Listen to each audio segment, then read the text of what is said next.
Welcome everyone to our session on academic integrity in online exams. This is the first webinar presented through the Taylor Institute for Teaching and Learning at the University of Calgary as part of our efforts to support, uphold, and amplify academic integrity across our institutions and across others. By way of introduction, I'm Sarah Elaine Eaton. I'm the Educational Leader in Residence for Academic Integrity at the University of Calgary, and I'm pleased to welcome our colleagues today from Thompson Rivers University. Just a little note on how the session will work today. The session is being recorded. The recording will be made available to participants after the session, as well as the transcription. If you have questions, feel free to put them in the chat box. I'll be monitoring the chat box throughout the session. This is the first time that we're offering a session like this, and we were very amazed and surprised at the amount of interest that we have in the session. We expected it to start out as a small conversation with just University of Calgary colleagues and ended up being about 100 participants from all over. We actually don't know where everyone is signing in from just now, so feel free to let us know in the chat box where you're signing in from. Because we've got about 100 participants, we'll be trying to manage questions as best we can through the chat that way, and we look forward to your interaction. And I'm going to hand it over now to my colleagues at Thompson Rivers. So Todd, go ahead and introduce yourself and the rest of the team. All right. My name is Todd Denham, and I am the Exams Department Supervisor here for Thompson Rivers University Open Learning. So yeah, as Sarah was saying, this started out as a conversation that we were anticipating 4 or 5 people taking place, but we're excited to see the interest in this topic. So I said to Sarah, I said, the more the merrier, and we've got the more, and hopefully we'll have the merrier soon. So yes, I'm going to talk to you today. I've asked some of my colleagues here at TRU to join me.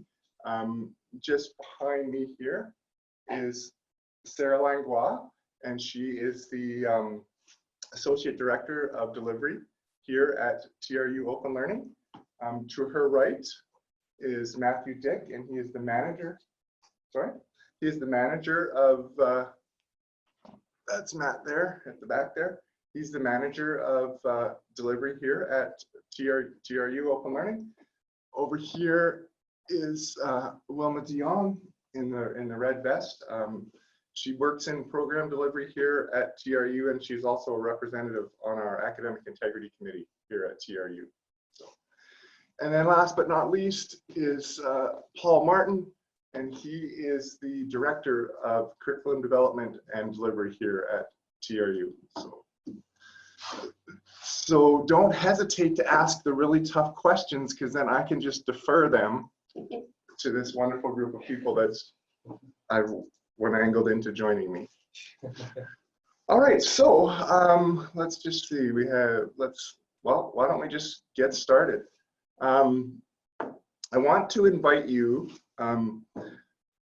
to participate in this session. I want this to be more than just a talking head or a lecture. I want this to be an interactive event.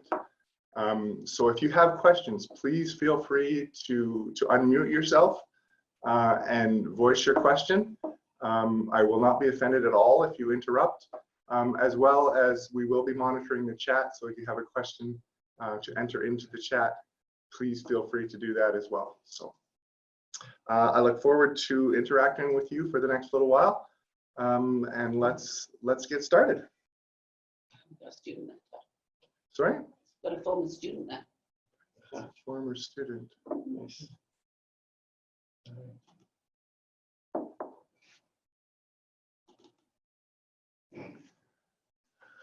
All right. So I can't see myself anymore, so if I veer off camera, I apologize. I can only see what's on my screen right now. So this presentation, or this class, or however you want to refer to it, was titled Academic Integrity in Online Exams. So with your permission, well, actually not with your permission, with my own permission, I've altered the title of this session just a little bit. So I've changed it from, you'll see at the top there, it says Academic Integrity in Online Exams. I've changed it to Academic Integrity in Exams - Online Courses. because we're going to cover more than just online exams. Today we're going to talk about traditional exams as well. And you'll see that it's possible for traditional exams to work for online courses. So let's jump right in. If I can,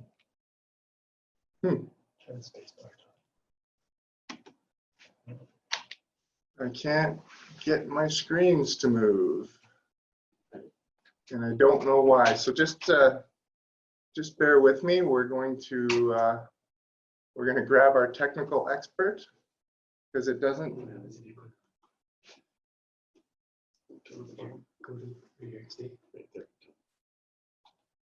Oh, there we go. All right. See, there's people that know more than me, which is a good thing. All right, so what we're going to cover today is we're going to cover some current practices that we use here at TRU. We are going to talk about what works, what some of the challenges are, and again, this is all related to online courses and exams that follow. Considerations for those who design, develop, and deliver online courses, and then of course, and this to me is the most important part of today's session, is your questions. So again, don't hesitate to ask your questions right in the middle of the presentation. I'd rather address the questions when they come up as opposed to waiting till the end. Okay, let's jump right in. Current practices at TRU. I want to start by saying we offer two types of online courses here at TRU. And how we refer to these courses is we have continual enrollment courses and we have paced courses. So let me give you a little bit of background or information on what those two things are. A continual enrollment course here is an online course that we offer that the student can choose to start at any time. So they don't have to wait to a traditional semester system. If they want to start the course in the middle of February or the middle of June or in the middle of August, they can do that. They can start the course whenever they like, and then once they start it, they do have a limited amount of time to which they can complete the course. So it's open enrollment, but it's not ongoing. They can't just take forever to complete that course. So that's the one type of course we offer, and of course we do have to offer exams for students to complete that course. So for those types of courses, students are free to complete them at their own pace.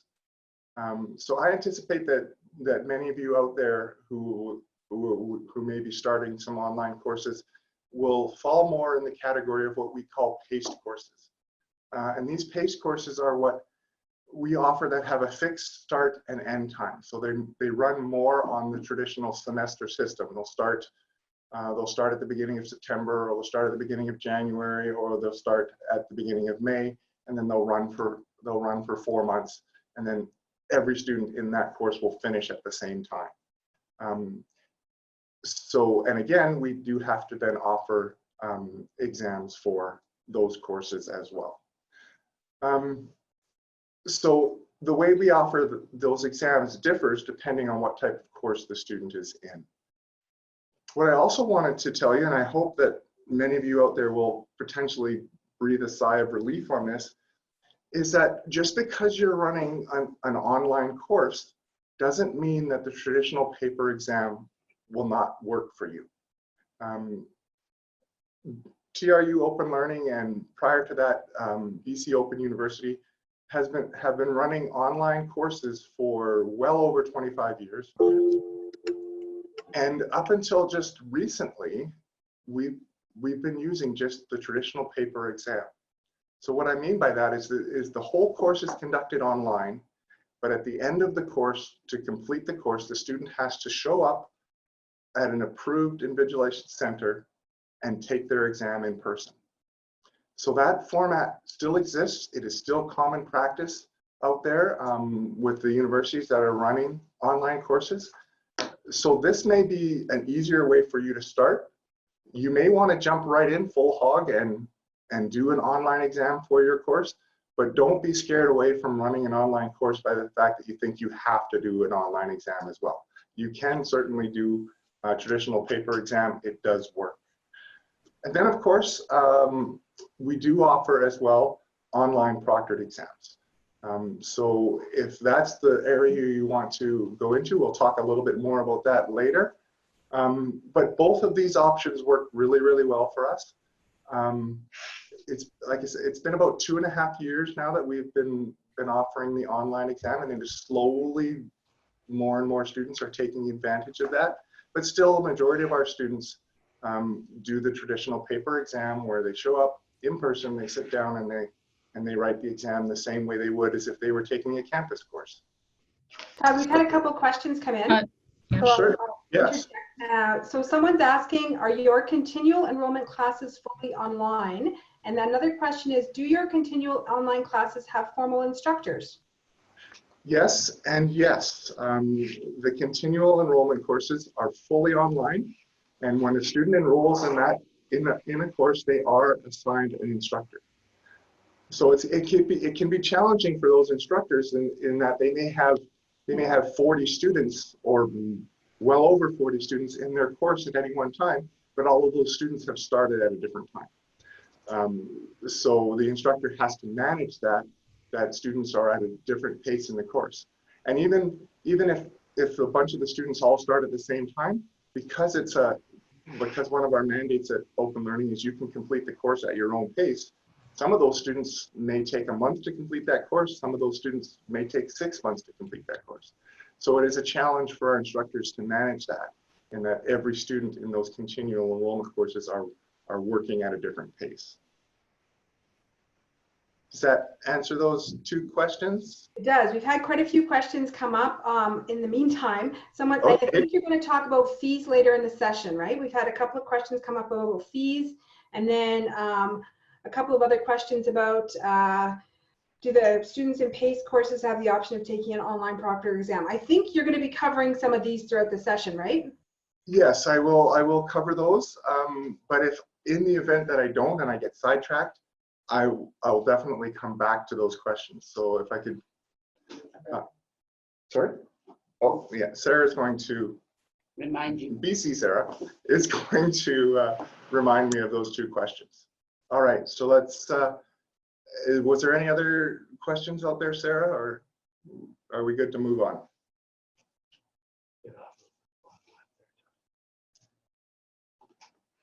All right, so traditional paper exams. Students are required to appear for their exam in person. So this is how we handle it here at TRU. In British Columbia, because we are a provincially funded university, we operate over 40 testing locations in BC where students can go to choose to go and take their exam. So students do not have to come to Kamloops to take their exam. If they live in Vancouver, they can do their exam in Vancouver. If they live in Fort St. John, they can do their exam in Fort St. John. So we try and spread out our centers across BC to give students the most options possible, as well as maintaining an economic model that allows us to do that. If we obviously couldn't open up exam centers in every location in BC, it just wouldn't be economically, it wouldn't work for us. But we do offer over 40 testing locations in BC where students can choose to go and take their exam. So we find that works for us because the majority of our students, about 75% of our students, do come from BC. And then the other 25% come from across Canada and around the world. So to handle that other 25%, what we've done is we've created a Canadian invigilation network, and it's made up of independent testing centers across Canada that students can choose to take their exam at. So for example, if someone is living in Calgary and they want to take their exam in Calgary, we have 3 options for them to choose from in Calgary that they can go to and take their exam in person. So this Canadian Invigilation Network is something that TRU has created, but as I said, it is made up of independent testing centers. So there's no reason that you couldn't contact those testing centers yourself and say, hey, we're running your course through the University of Calgary or the University of Waterloo or wherever, and we have students that live in your city and they need to come in and take an exam. Would you be willing to do that for us? And I would wager a guess that the majority of the centers on our network would be more than open to doing testing for other universities as well, because they're not exclusively tied to us. They are independent testing centers, and they've just agreed to be a part of our network. So I don't see why they wouldn't agree to be a part of your network as well if you wanted to use them to run your exams. And then for our international students, we have a little bit of a different method because the volume isn't as high. So we haven't created a network of international testing centers.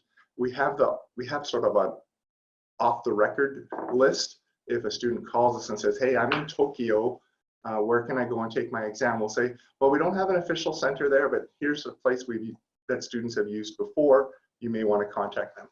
So for our international students, the onus is on them to find a testing center or an individual who would be willing to supervise their exam. We then, of course, vet that individual or vet that testing center and make sure that they're willing to follow the requirements of what we require in an invigilator. And if they're not, then we wouldn't allow that person to supervise the exam for that student. And we say you need to find another testing center or another person who's willing to follow our instructions. Is there any questions on that out there? Yes? Yes, I've been monitoring the chat box. So questions that have come in specifically about this portion of your exams are there fees for the off-site testing center invigilation? And could you speak to that? Yes, there are. We are a provincially funded university. So for our BC students in those 40 testing locations, we do offer a free examination option. So if a student signs up for one of those 40+ centers and says, I'm willing to do my exam on this day at this time, then it is a free option.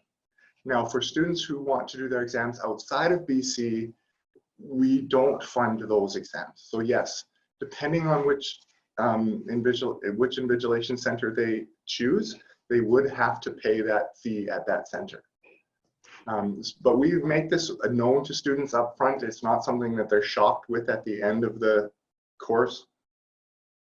So students are aware that this fee will exist. Now, the way to get around that fee is if you can find an educational professional who's willing to supervise your exam for free, then we would just have to vet that person, and if they're willing to follow our criteria, then we would allow the student to use that person, and they could get around that fee that way as well. So, it creates a little more work for us, but again, we're here to serve the students. So if we can do a little more work and help the students' educational experience be good, then that's what we want. I jokingly refer to our department here as the teaspoon of sugar department. If any of you are familiar with Mary Poppins, you'll know the song, "A teaspoon of sugar helps the medicine go down." I've yet to have a student come to me and say, "I'm so excited about writing my exam."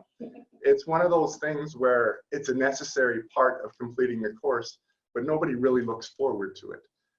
So our department here, we try and be that teaspoon of sugar to help the student finish their course in a positive manner and do all that we can to help them. So I would encourage you that, yes, you will have students as well that the exam is the necessary evil to complete the course, but none of them are jumping with excitement about having to do it. So a couple more questions came in for your students who can take the exam at an invigilated center off-site.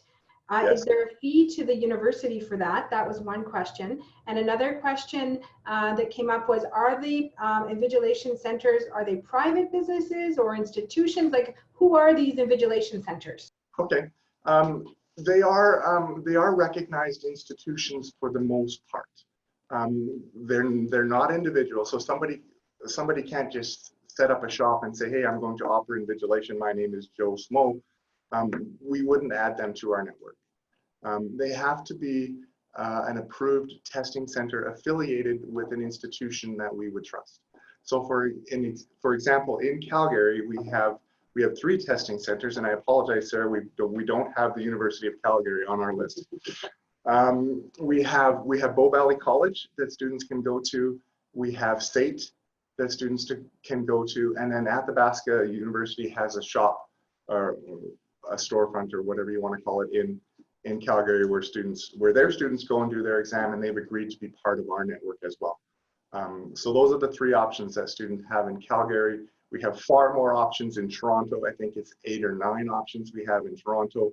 3 or 4 options in Edmonton. So we have more options in the larger cities, but in some of the smaller cities, we may just have the one option. But at least we do have an option there. And yes, there's no fee that the student has to pay to us to take their exam there. But if that testing center does charge a fee, then the student is responsible to pay that fee to the center. But there's no additional charge that they have to pay to TRU. Was there another question there? The questions keep coming in, so I'm keeping track of them. I think that's all for now. So let's keep going. And then if the questions aren't answered, I'll circle back to them. Okay, sounds good. All right, so now we're gonna talk a little bit about our partnership that we have with Proctor You, and they offer our online proctored exams. So they offer our service to our students that allows them to take the exam fully online, and the only thing that it requires of the student is that they have internet access and they have a web camera. Well, yes, but they would have that because they're in our course. So how Proctor You works, and we've been working with them for about 2.5 years, is the exam is stored in our student management system. So we use Moodle here at TRU. I'm assuming some of you out there may use Moodle, or you may use other operating systems. So how it works is the exam is stored in Moodle, but the exam is not accessible to the student without a password. So we provide that password is created and it's provided to Proctor You. So what happens is the student logs in, they log in with Proctor You. Proctor You will then release that exam to them after they've gone through the whole process of getting the student signed in, verifying the student's identity and so on, and making sure that everything is good to go. And then basically what happens is the student sits there at their desk or on their couch or wherever they want to be, and they do the exam, and they're monitored via webcam by Proctor You. So as you can see me today on the screen, that's how close it is for the Proctor You proctor to be watching the student. So they can watch if there's any abnormal behavior. So if the student's, looking under their desk, they can see that. If the student's constantly turning around, they can see that, and they have the ability to stop the exam. They also have access to the student's computer as well, so they can see if the student is trying to open up something on their computer that they shouldn't be opening up. And if they do, they can stop that, as well as they can just terminate the exam if they feel that the student's behavior doesn't meet the guidelines that we've provided them. And that's another important factor. Proctor You is just a partner with us. So they don't determine what's acceptable and what's not acceptable on an exam. We make that determination and we give them those guidelines. So we tell Proctor You how long the exam is supposed to be. We tell Proctor You what's allowed on the exam, if it's an open book exam or if a calculator is allowed. So all of those things are specified between ourselves and Proctor You. So the student then has to adhere to all of those things. So the student is aware going in what is allowed and what's not allowed. So just the same way it would be with a paper exam, but obviously with the online exam, the student has the freedom to do it from wherever they are. So it really helps with some of our rural students, even students in the larger centers who don't want to travel and pay for parking and find a place to take their exam. They can just sit at home and do their exam. Now there is a fee. There is a fee for the Proctor You, but it's significantly less than your traditional testing center. It runs right now it runs $34 American. So given the exchange rate, it can be $40 to $45 Canadian. Whereas your traditional testing center in a larger city runs about $100 per exam. So it's significantly cheaper for the student to do the online exam and much more convenient. Okay, Todd, we've got to have a lot of questions coming in, so I'm going to I take a suspected we would, yes. if that's okay. Yes. So one question came in is, does Proctor You show the student password? No. Proctor, we use a password generator system, so it's a very complicated password. So it'll be like X4G532. The system generates that password, and then Proctor You enters that password. And when they do that, then the exam is released to the student. So the student at no time has access to that password. Okay. Next question is, so is someone at Proctor You watching the students on camera and essentially invigilating as per the instructions provided? Yes. Yes, so the same way that people can see you on the screen right now and they can see me, the proctor would be able to see the student. The student does not, however, see the proctor. So it's just a one-way feed. The student can communicate with the proctor. There is audio between the proctor and the student.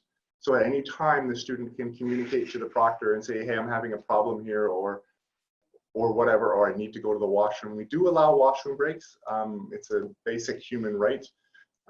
So legally, we couldn't deny washroom breaks, but we do tell students that that if they do take a washroom break, it is recorded. The length of time they were gone is recorded, and so on. And then, if we feel for any reason that the washroom break was too long, we can potentially void the results of the exam. But that, again, that's a decision that TRU would make and not Proctor You. Again, everything is decided by you as the offerer of the exam, not the proctor. Thank you for that. Next question is, one of the participants has asked, one of the challenges we would need to address is cameras and earpieces. With the rise of button and glass cameras also, what about helpers off screen? Is there audio? There is audio. At all times there is audio, so the proctor can hear everything that's going on in the room. One of the requirements is there can be no one else in the room. So at the beginning of the exam, the proctor will ask the student to use their camera and completely span the room. So if there's anything sitting on the desk that isn't allowed there, they will have to remove that. If there's anything posted on the wall, if there's posters on the wall, regardless of what the poster is, they will have to remove that because the proctor can't determine what's on that poster and what's not.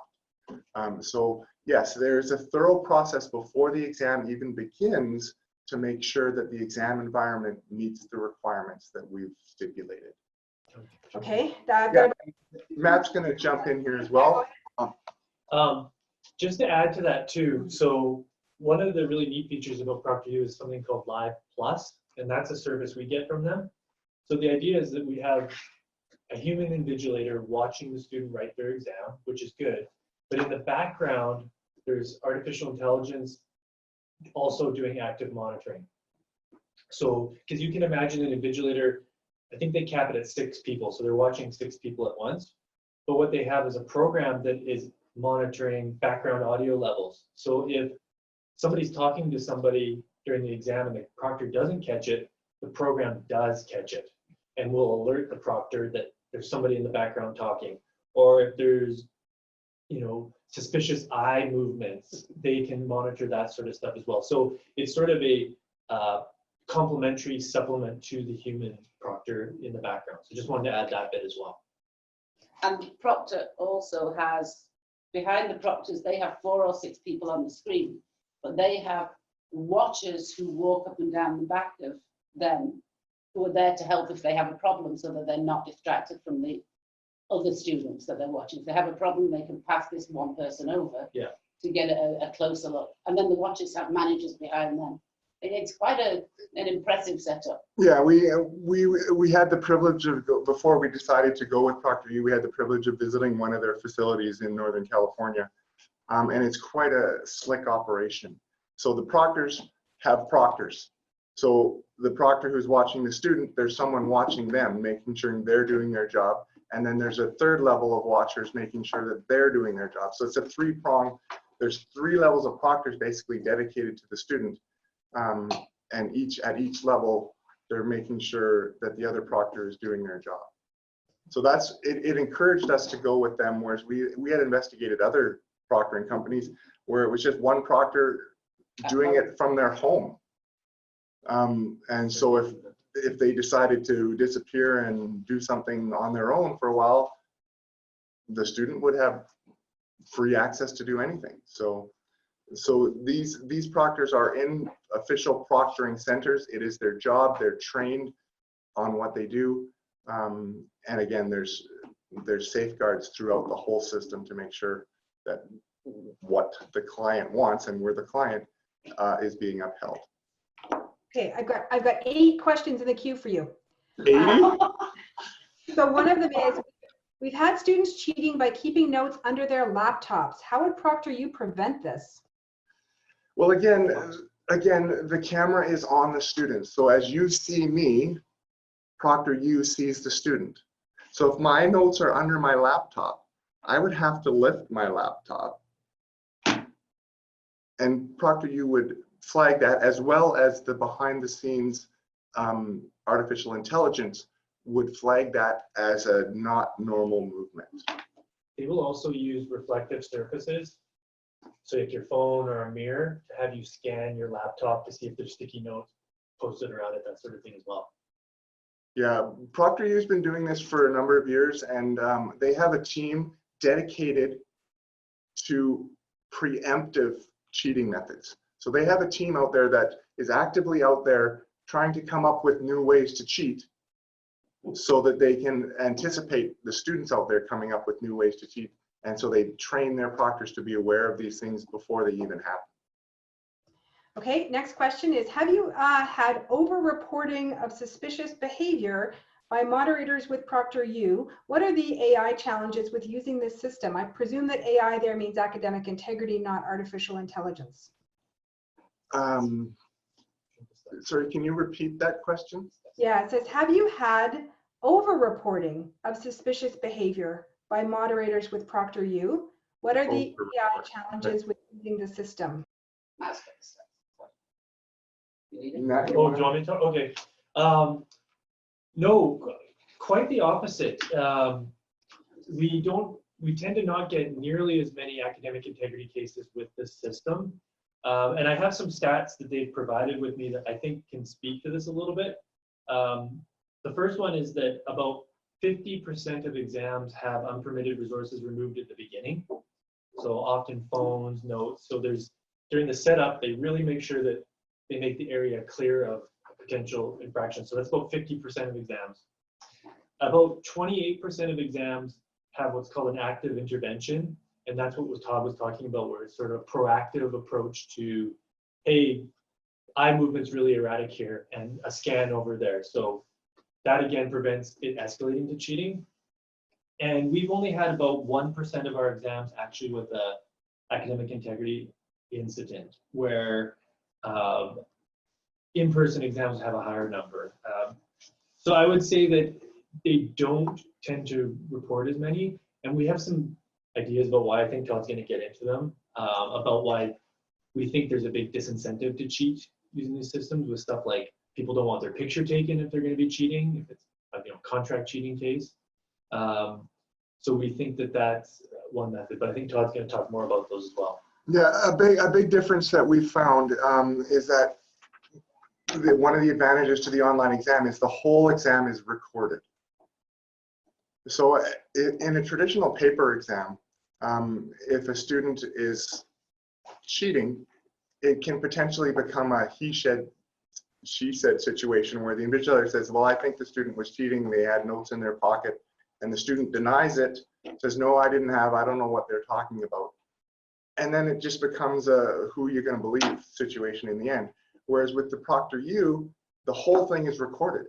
So we can go back and we can watch the entire video session and say, well, hey, we have this here where it shows that you were looking over here, and then when they spanned the camera over there, there was something there that wasn't supposed to be there. So we have the video evidence. So I think that in itself is a huge deterrent, and students know that they're being recorded, and behavior is better. It's the same when you go into a store and you see that sign that says this entranceway or this is being recorded. Do we not all behave a little better when we know we're being recorded? I do anyway. I don't And know with why. that, I've got more questions coming in, but I have a sense that you might be answering them through some of the slides. So I think what I'll let you do is keep going with your slides and collect some of the questions, and we can review them a little bit later. Well, this actually is the only slide that I have on Proctor You. So if it's a Proctor You question, we might want to try and address it right now. Okay, so the next question then that came in was around the fees. And so someone's asked only $34 US per student. So 10 students equals $340 US. I think the fees are paid by the individual student though, right? Can you clarify? Yes, the fees are paid by the student, not by us. So that's just the way that we negotiated our contract with Proctor You, and it works better for them as well, for it to be a user pay system, as opposed to the university paying. Okay. And the next question, I think you kind of addressed it, but I'll collapse a couple of questions into one. So how many students does a proctor watch at once? Who are the proctors and what country are they in? Okay, so they've capped it at a maximum of 6 students at once. So that's one of their policies, and it was actually a good policy that we appreciated, because you can monitor 6 students at once successfully, and we sat down in their center and we watched how they did it, and if we were sitting there, we could successfully monitor 6 students as well. So that's the number. The proctors are actually, Proctor You has 3 centers in the United States, but they also have 3 international centers. And that's how they deal with time zone issues. So if a student in Asia wants to take their exam, they have a testing center, 2 testing centers actually in the Philippines. So the proctors are wherever their testing centers happen to, or wherever their proctoring centers happen to be, that's where the proctors would live. So if the testing center, however, because it's a fully integrated, fully online system,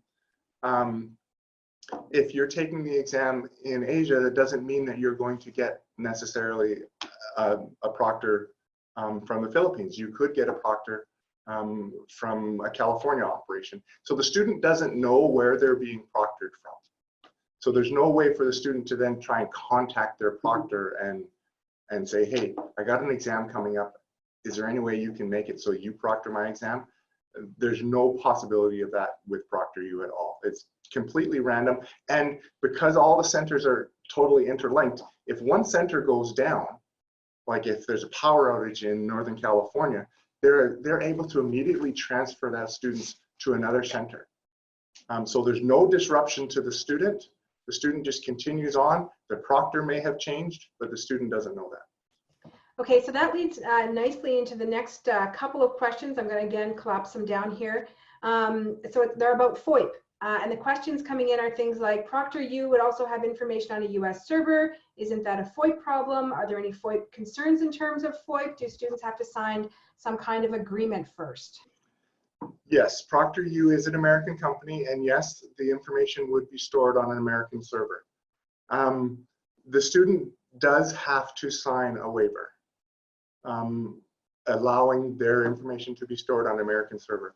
But as we've talked to students and done a little investigation ourselves, we've found that this is a moot point, really. People tend to get their arms up and, well, this is horrible. That means that another country has access to all that student's information. Well, if a student uses Gmail, or if a student uses Hotmail, or any type of social media, most of those social media are international companies or American companies, so the student's already given all their information away, and those countries have access to it as well. So yes, we had to fight, and we had to go through a very long process because of BC privacy laws to even get permission to use Proctor You, and the final outcome was yes, you had to get the student to agree. So it's not so we still maintain the paper exam option for students that just aren't comfortable with choosing the online option. Okay, that's helpful. And the time when the agreement's signed, is that at the time when the students register for the course, or when is that agreement signed? Yes, when the student decides that they want to take the exam with Proctor You, they have to set up an account with Proctor You. So setting up that account is where they would sign the privacy document. Okay, we had a question about over-reporting before. What about evidence of under-reporting? Do you have concerns about under-reporting of potential misconduct? I personally don't, and I don't believe Matt does as well. Proctor You is very, very thorough in their process, and they report everything. But then the decision rests with us as to what we want to do. So Proctor You doesn't imply any sanctions or tell the student anything other than a report has been done and it's going to be sent to TRU. And then we would contact the student and determine whether or not it was an academic integrity breach, whether it was just an incidental thing or whatever, and we would decide the outcome. Okay. In terms of organizing the exams, is each instructor responsible for setting up the exams and working with Proctor You, or is there a department or a centralized office that does this? Like, how do the logistics of setting up the exam work? We do all the setup here in a central location. So each prof would be potentially involved in creating the exam, but then we would take it from there and work with Proctor You to make it available online. So we don't, it's not the prof's responsibility to make it available with Proctor You. We have a centralized department here that does that. But some institutions do work that way. But some, yes, we've talked to Proctor You, and some institutions do work that way, where it's directly, the prof is directly communicating with Proctor You. So it is, again, Proctor You is willing to work with you however you want to do it. If you want to have the individual prof be the contact, they will do that. Whereas because we centralize all of our exams here, I'm the contact for Proctor You. So if there's any issues, they contact me. But it doesn't have to be that way. Okay. Next question is, how do systems like Proctor You work with academic considerations regarding physical, mental, or emotional, and out in their cognitive impairments? They work fantastic, actually. One of the benefits with using Proctor You is we have a lot of students that potentially have accessibility issues, or they aren't comfortable going somewhere in public to do their exam. They would be more comfortable doing it in their room. So there's a component within Proctor You where you can add accommodations, and Proctor You will honor those accommodations. So if a student is registered with our accessibility services office and it says that they need this for their exam, they need extra time, they need to be allowed washroom breaks, they need to be allowed this, they need to be allowed that, Proctor You is fully compliable with that, and they will meet all of those accommodations. At no extra charge. At no extra charge. They don't charge extra for accommodability. If a student gets triple time for their exam, it's still $34 American. Next question is, how does Proctor You verify the identity of the student who takes the exam is the actual student who's supposed to write the exam? How do they know it's that student? Well, the student does have to provide a government issued ID, which they do have to hold up to the camera. The Proctor You takes a snapshot of that as well as they record that. So one of the bonus features with Proctor You is in the background they have that AI, and when I say AI this time I mean artificial intelligence, I don't mean academic integrity. So they have facial recognition running. So if the facial recognition on the ID doesn't match the person that's sitting there, they can pick that up. So if someone else is taking the exam but they're using the ID of the person that's actually enrolled in the course, Proctor You will catch that. And as well as that facial recognition stays in their system. So if I go in and I write my own exam, but then I look close enough to my brother that I go in and try and write his exam, the facial recognition would pick that up and say, hey, that person has written before under a different name. So as I said, Proctor You has a team of people dedicated to creating new ways of cheating so that they can anticipate it for the students who are out there doing it. Okay, and I know we've only got about 12 minutes left in our scheduled time session, so I'm going to ask the next 3 questions and then let you answer them and move on with your slides. So 1, how long do you as TRU stakeholders have access to the recorded video after the completion of the course? Any issues with students getting kicked out of online exams, and any rules around food or drink in online exams? Okay, I'm going to turn that one over to Matt. I'll preface by saying we could do a whole nother presentation just on the privacy laws and everything like that. So we negotiated with them that most of the time recordings are kept for 7 days. And that was part of our negotiation with the BC government and also with the privacy office. Now, if there is something that is escalated or a report that comes out from that, it could be potentially longer that it's stored. But 7 days was sort of a threshold. If there's no issues going on, there's no suspicion here, then we can probably get rid of this recording after that amount of time. So that was helpful in being privacy compliant. Food and drinks, again, we can say to them, yes, you're allowed that, or we can say, no, you're not allowed that. We could maybe put a note to make sure they don't have notes on their Coke bottle that like we've seen before. But yeah, again, we can determine whatever we want. And just to stress again what Todd talked about, the accessibility stuff is really important to us. So if somebody needs food for a health reason, I mean, obviously we would make sure that they're allowed that. But I think right now we sort of say nothing in the room as a standard approach. But the standard approach is no food or drink unless you have medical documentation that supports that. Yeah. So we do have the occasional student that has diabetes, and they may need to have a chocolate bar on hand or something like that. So.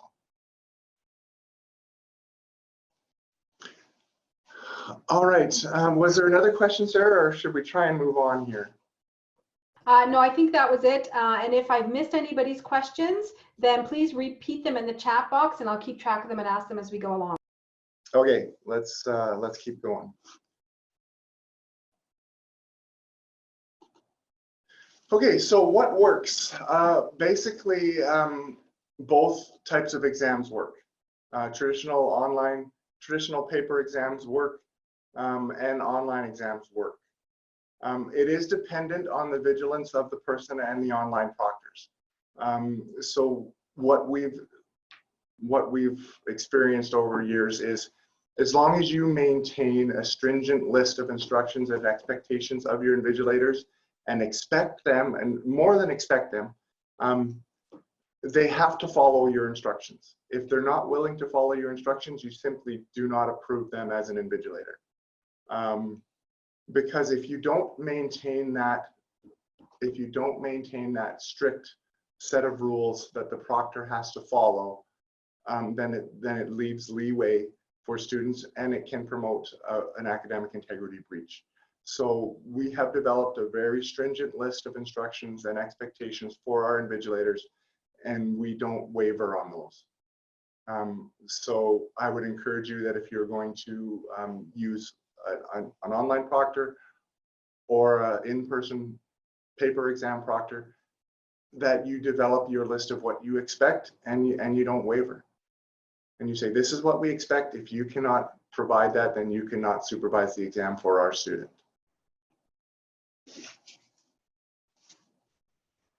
So that's what works. Now let's move on to some challenges that we've discovered over the years.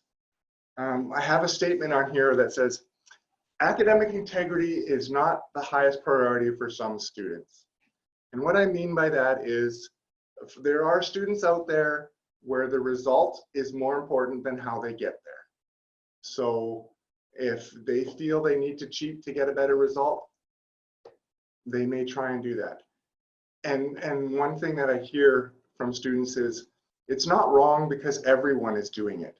So to even the playing field, I have to cheat, or I have to do this because everyone else is doing it. So if they can get away with it, I should be able to get away with it too. It's sad, but I hear that far more than I should. The other thing I've talked to students about is, if students will be anticipating, well, how can I gain an advantage on this exam? And to that student, gaining the advantage is more important than their personal academic integrity. And students have come right out and told me that. You know what? The result on this exam matters more than how I get there.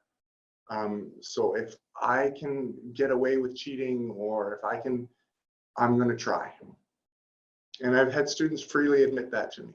So that's one of the challenges, is that we live in a world where cheating or academic integrity is not seen as the highest priority anymore, which is kind of sad, but that just makes it our job even more important as an academic integrity community to promote academic integrity and convince students that in the long run, your integrity is far more valuable than the result you may get on an exam or the result you may get in a course.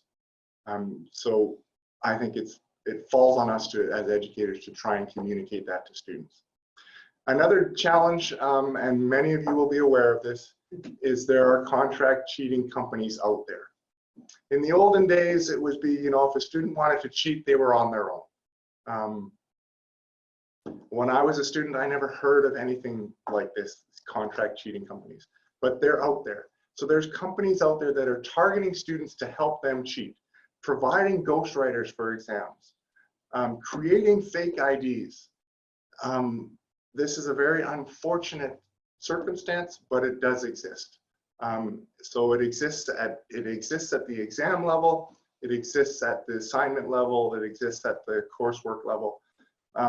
So the myth out there, and it was a myth that we found with some of our instructors here and with talking with other instructors out there, they think, well, yeah, the student may cheat on their assignment, but in the end, they have to pass a final exam. So we'll catch them then. Unfortunately, there's companies out there that are finding ways to get around that as well.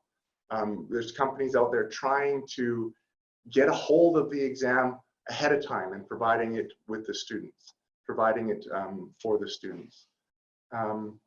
So it's a challenge, and we're constantly trying to stay ahead of these companies, trying to anticipate what they're going to try next so we can come up with a strategy that combats that.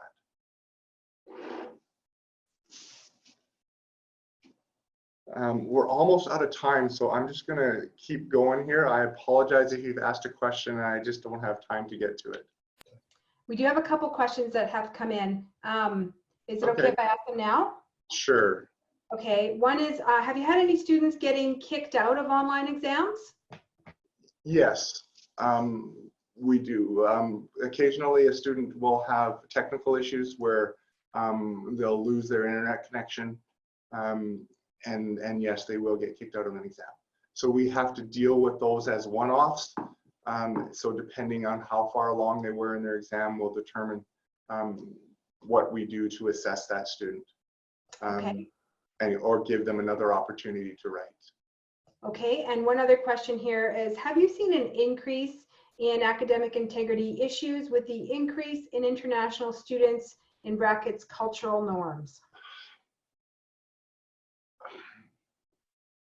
I'm gonna answer no to that question, because I'm scared of the underlying premise behind that question. I don't believe, and it's not been my experience here at TRU, that international students cheat any more than other students. They are targeted more than other students. I will agree. I will admit to that. The contract cheating companies out there recognize that international students may be an easier target. So I will agree that they are targeted more.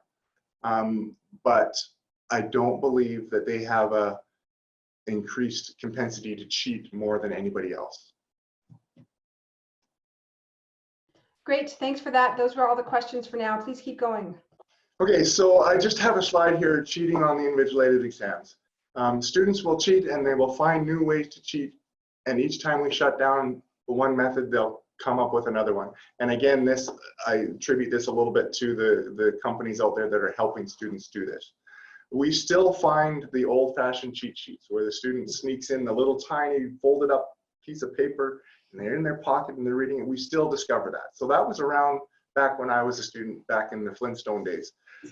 So that still exists. A new thing though is phones. So a method that we've started developing recently is we tell the student to take out their phone, to turn it off, and to place it face down on the desk, so that the invigilator has a visual of that phone at all times. So that's something we started doing in our traditional exams, paper exams. With the Proctor You exams, the students are not allowed to have a phone anywhere near them. Ghostwriters and fake IDs.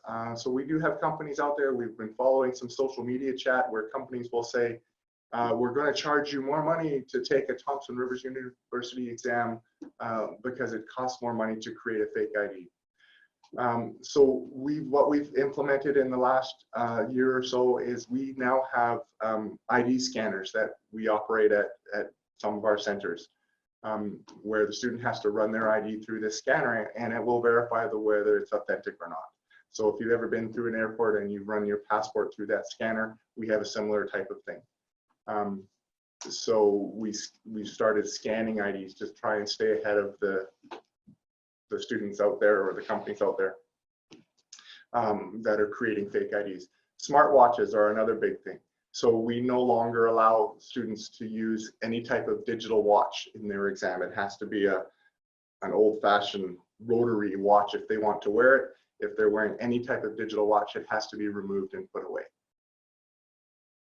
I'm just going to interject here. It looks like some folks have to go. We're about 1 minute away from the top of the hour. Okay.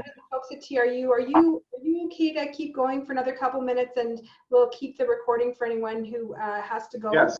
Yeah. Okay. Yes. If anyone wants to stay on, we're not running away here. But for those of you who do have to go, I am going to jump to my last slide. I'll come back and we'll talk about some other stuff, but I'm going to jump to my last slide because I really want you to see this. Where are we? Thank you. Okay. All right, I want you all out there to save these dates, June 22nd and 23rd. Oh, that should be 2021. Oh my goodness, I typed it up wrong on my slide. June 22nd and 23rd, 2021. And I'll see if I can get that changed for the recording, so that when this goes out. But Thompson Rivers University is hosting the next Canadian Symposium on Academic Integrity, June 22nd and 23rd, 2021. I am the contact person for that, so if you have any questions, you want any information, feel free to take down my email there, tdenham@tru.ca, and fire me an email 24 hours a day. You may not get an answer 24 hours a day, but you may. So just fire me an email if you want any questions. But yes, we will be circulating more information on this to the greater academic integrity community. But I wanted all of you who are attending today to be aware of this. So save those dates, 2021, not 2020, here at Thompson Rivers University in Kamloops, BC. All are welcome. All right,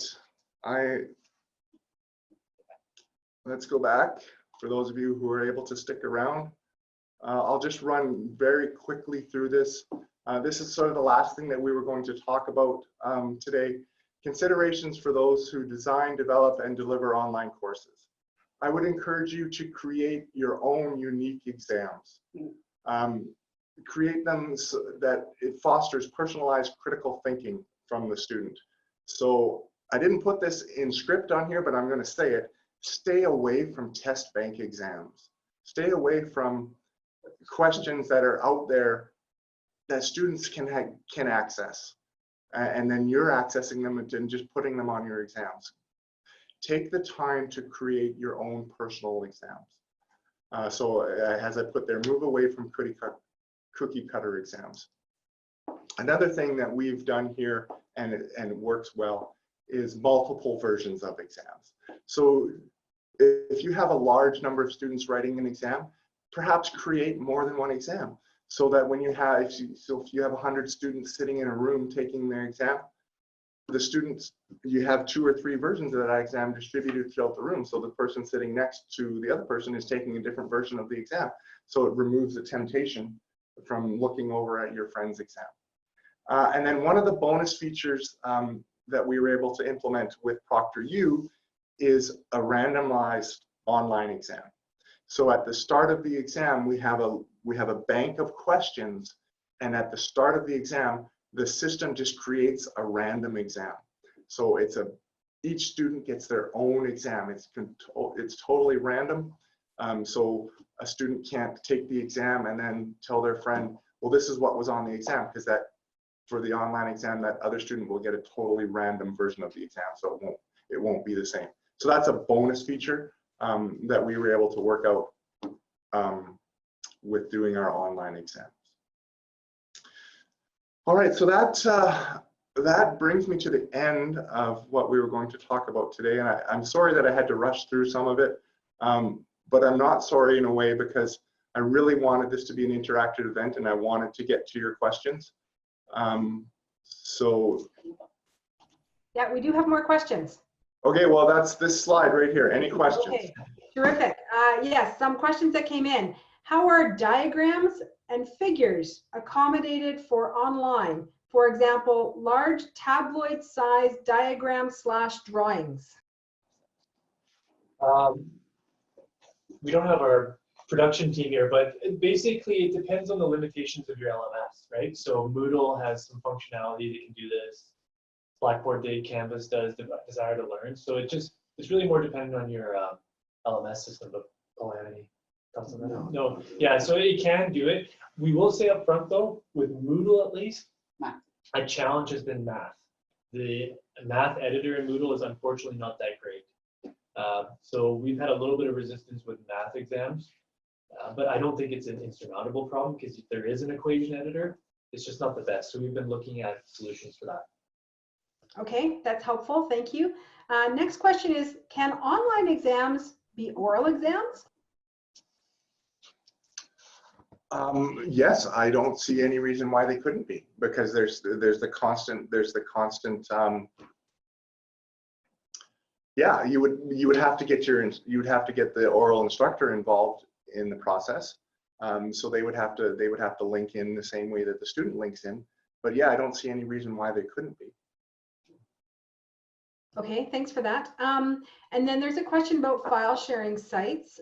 So for one of the questions that came in is, Course Hero is one of those companies that collects final exams. Does Thompson Rivers University have an adequate policy or policies to address sites like this that would deal with both students who upload and download exams? Yeah. Do you want to go? Sure, I'll let Paul talk about that one. Hi, yeah, we're in the process of, we have a new academic integrity task force that's about to launch, and we're looking at modernizing really our policies, as I think a lot of us are, and looking at, some policies across the country in terms of best practices. But I think that's one of the things that would be very helpful to start to really define in our policy. Again, what are the policies about sharing that kind of material with a course sharing, file sharing site like Course Hero? Is that in fact an instance of academic misconduct or something? If you're sharing information that is, again, not your intellectual property, I think that's a rather a gray area, but one of the things that we're sort of looking at. The other thing I was going to say about oral exams, we are looking at, I think, the courses where we have the largest concerns with academic integrity in our online courses are courses that don't currently have any sort of invigilated exams, and those are the courses that are ripe for contract cheating and that kind of thing. So we're working on introducing some forms of invigilated assessment into all of our courses. So looking at adding final exams, but also we've been looking at, could you have an invigilated oral assessment again at the end, where it's rather than even going through Proctor You or something like that, it's again a 20-minute Zoom conference with your instructor, right, where they do an oral exam. That again is one of those things that could allow us to identify students, to verify their identity, and so there are curricular, I guess, solutions to some of these things that can really help. And again, that goes away from, as Todd was saying, cookie cutter exams that are really prone to cheating in that way. Okay, thank you for that. Question specifically about your online exams. Can students skip a question and go back to it? Yes. Yes. Yes, they can. Yes, there are, and we specifically wanted that because there are some we did discover some online companies that where it's the questions are done in chronological order, so you had to do 1, 2, and once you've done 1, you can't go back to 1. But we've designed our exams in a way that the student can do the entire exam in whatever order they want. Okay, thank you for that. And another question about bathroom breaks. That this has been an interesting topic. Yes. So how do you verify there's nothing in the bathroom or in a different room that they have access to? How do you know they're actually going to the bathroom? Unfortunately, you can't. And we tossed around and Proctor You tells the student that they're not supposed to go to the washroom. They tell the student, take a washroom break now before the exam starts, because if you choose to go to the washroom, it will be recorded, and it will be Thompson, not them going to the washroom, will be recorded. But it will be reported to TRU, and then TRU will make a decision as to whether your exam is valid or not. And Todd, can I jump in? Yeah. Just to jump in really quick on this topic, because it is an important one. A couple insights with this. So we get the reports, and there's been, I think we're about 1,000 exams. There's only really been a handful of bathroom reports, so it's not the norm that we noticed. But what's interesting is because they note the time, what we have done before is go and look at the Moodle log, and wait a minute, when they're at their bathroom break, they logged into the course from a different computer, and we could tell that. So there is, with the timing bit, you could check. I mean, it wouldn't stop Post-it notes on the bathroom wall, but that's a problem in in-person exams as well. But we can tell if they access the course. But just to stress the point, the vast majority of students are not going to the bathroom. It's very few that we get a report for. And a number of institutions do have that as a stipulation, no bathroom breaks. If you leave, you're done. So you can choose whichever way you want to go on that one. Okay, thank you. And this is the last question that I have recorded in my notes. So if this is not your question, then let me know through the chat box, please. And what mechanisms do you have for students to review their online exams? So like with paper exams, students can often see them afterwards or under supervision have a look for as a learning opportunity. So how does that work with online exams? If we have 2 options when it comes to reviewing exams here at TRU for our distance students. It's different for campus students because they're here and they can go and sit in the prof's office and review their exam. So the 2 options that we provide students, we provide one which is called an informal exam review, where the copy of the exam is sent back to the instructor. The instructor contacts the student by phone and goes over the exam with them. So the student doesn't actually have a copy of the exam at that point, but they're able to talk with the prof about what they did on their exam.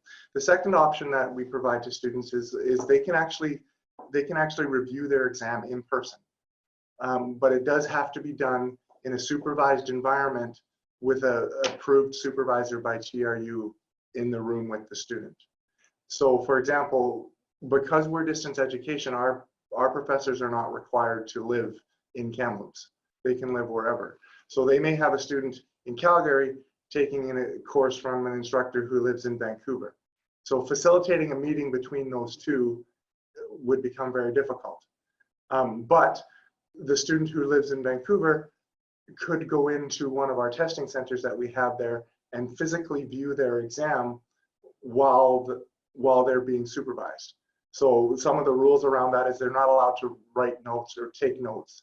They're not allowed to use their camera to take pictures because we don't want the students taking those questions away. So they can have access to their exam while they're being supervised, but they can't take away information from that exam with them. Okay, thank you very much for that. There was one other question, but I'm going to declare it outside the scope of our session today. The question came in as, how does one become a professional cheater? And I don't know who asked the question, but I will say it's outside of what we have the ability to discuss in our session today. But I have 2 suggestions come in for future webinars. So if you have ideas or topics you'd like for future webinars, feel free to put those in the chat box.